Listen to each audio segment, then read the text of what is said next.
560 The Answer online at 560theanswer.com, on the AM 560 mobile app, on your Alexa-powered smart speaker, and on TuneIn, iHeart, and on Odyssey. If you're looking for the latest news, insight into what it means, and the sharpest opinion, there's only one station in Chicago where you can turn, and it's this one. We're AM 560 The Answer.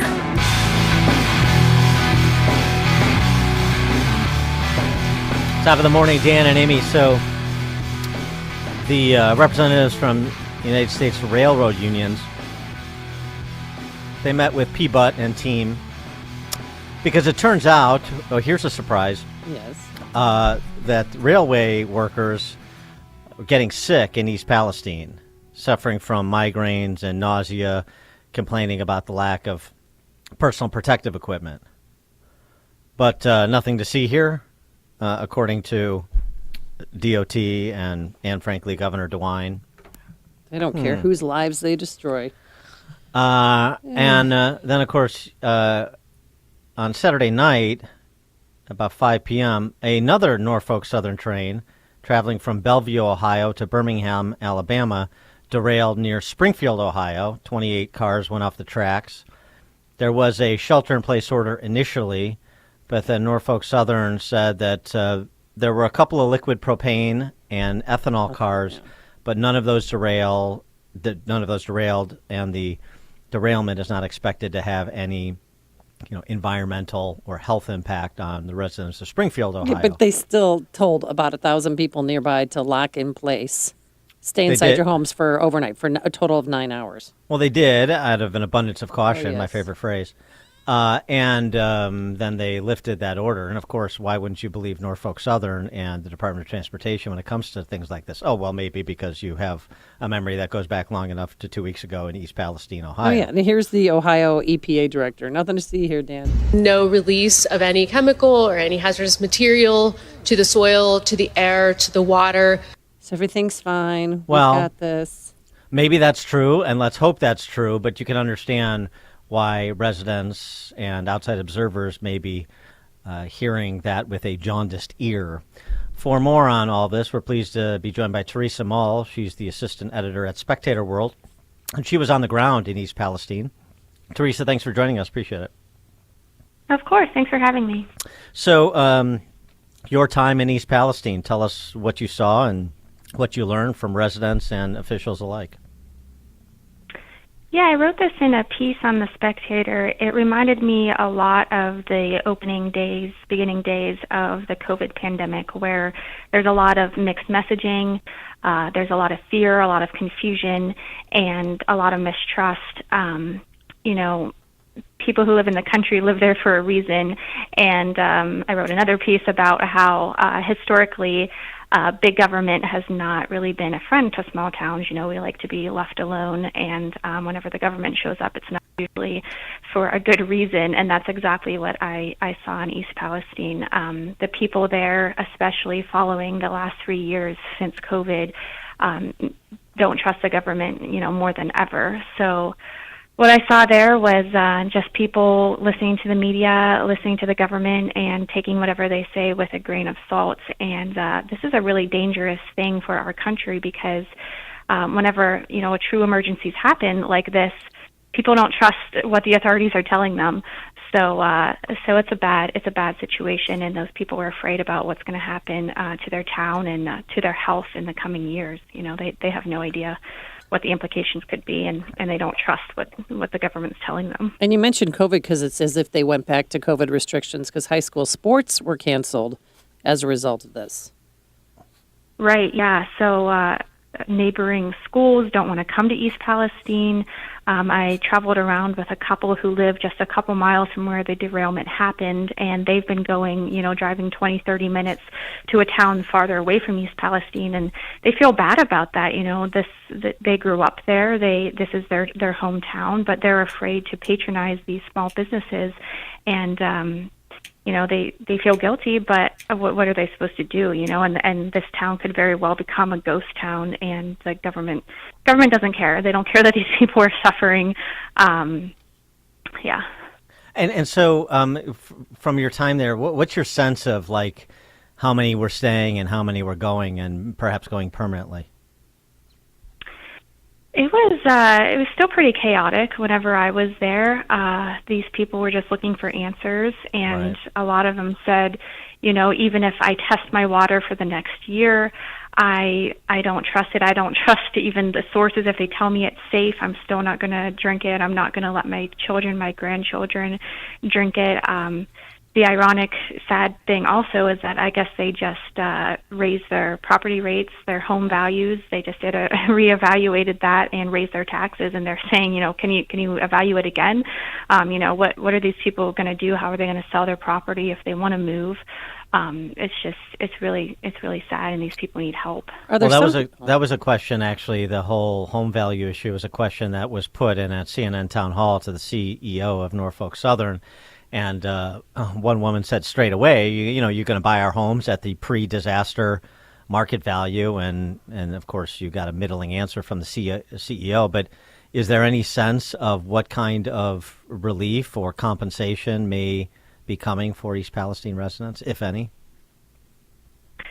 Yeah, the people I spoke to had all these questions, and they hadn't heard anything comforting from Norfolk Southern or from the government, not surprising.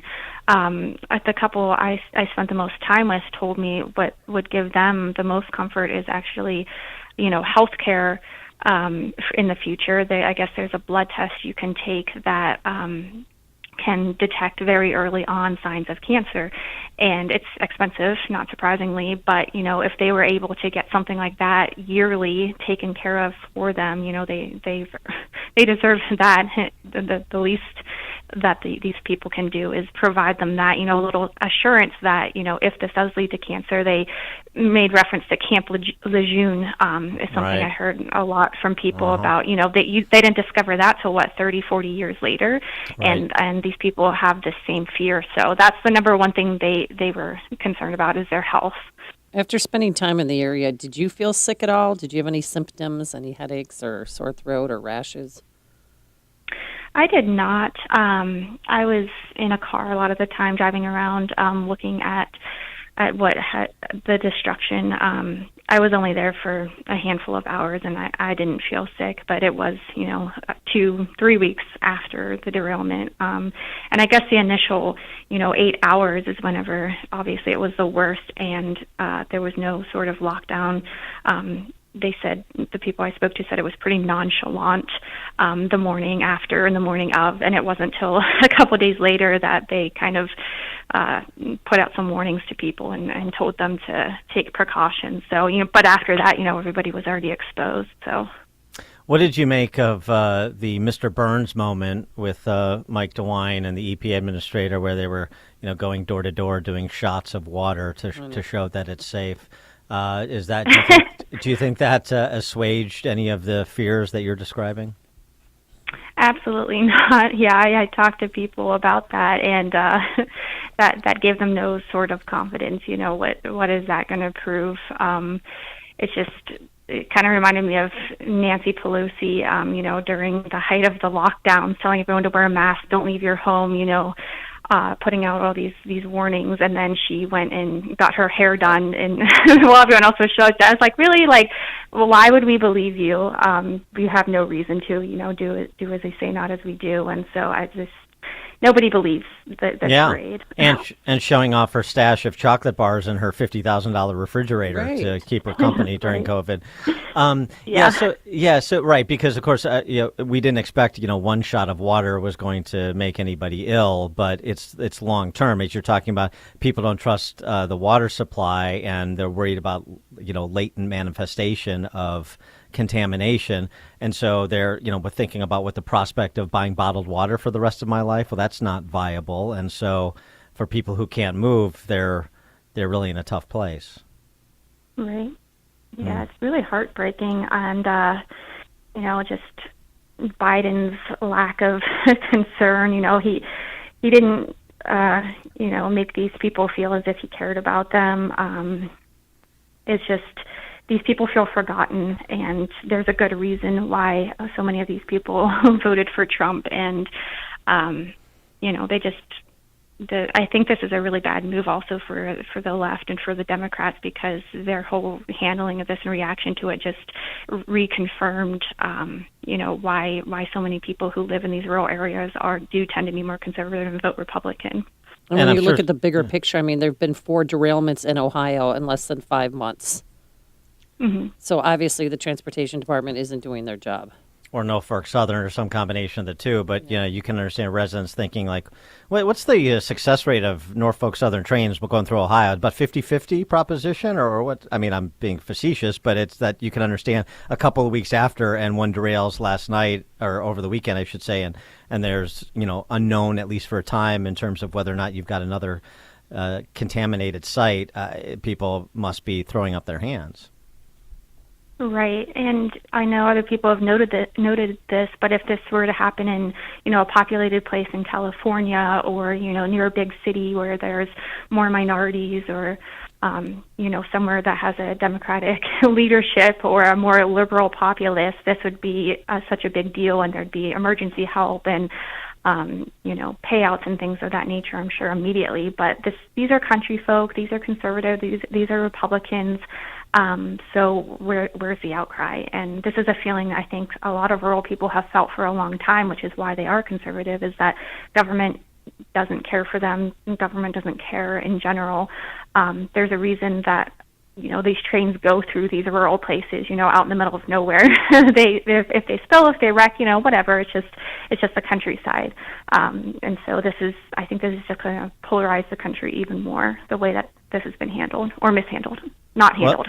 Well, and especially when you have Trump show up, and I'm not saying that he's polarizing. I'm saying that he saw an opportunity to be on site when the President of the United States wasn't. He's a former president. He's entitled to, just like Jimmy Carter built homes, he can show up to disaster sites and pass out water and show concern. He's got standing among that community, and that's what he did.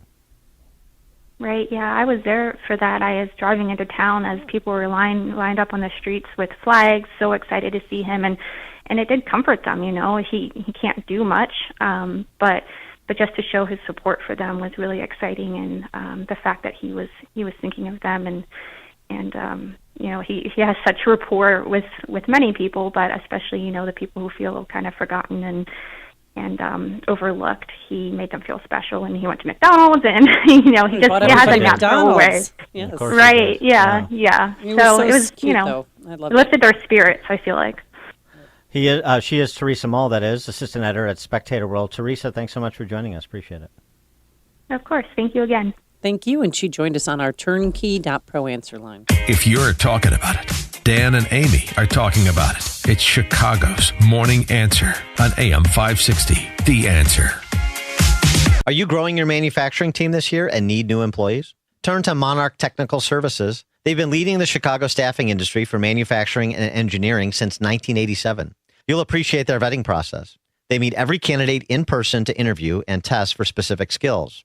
Monarch assesses experience by using blueprint, shop math, part measurement, and CNC program exams. Their quality skills assessor was once a plant manager who worked on manufacturing equipment, so he recognizes who has the skills to fit each job requirement. Monarch Technical now offers a 30-day free trial with any day one direct hire.